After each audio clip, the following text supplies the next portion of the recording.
বাজার থেকে না প্রীতম একটা গোটা দেশি চিকেনকে নিয়ে এসছে, তাও আবার কাটি কুটি না।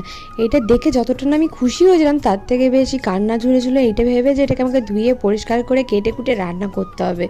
বিশ্বাস করো কাটাটা সব থেকে বেশি কষ্টের ছিল, তার থেকেও কষ্টের ছিল ধোয়াটা, প্রচণ্ড ঘৃণা লাগছিলো ধুতে।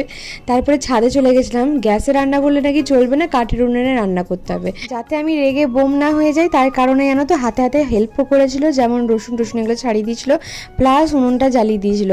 আর এই উনুন বারবার করে জ্বলছে আর নিচ্ছে। তার থেকেও বড় কথা, ছাদে ছিল না কোনো লাইট, অন্ধকারেই পুরো রান্নাটা করতে হয়েছে টর্চের আলো দিয়ে। তো এখানে রান্না করতে বেশ ভালো মজা লেগেছিল, মানে বিকালটা সন্ধ্যেটা বেশ ভালোই কেটেছিল আমাদের। আর এই রান্না করতে গিয়ে কতটা কালঘাম ছুটেছে সেটা নয় বড় ব্লগেই দেখতে পেয়ে যাবে, বা এই শর্টসের রিলেটেড দেখতে পেয়ে যাবে।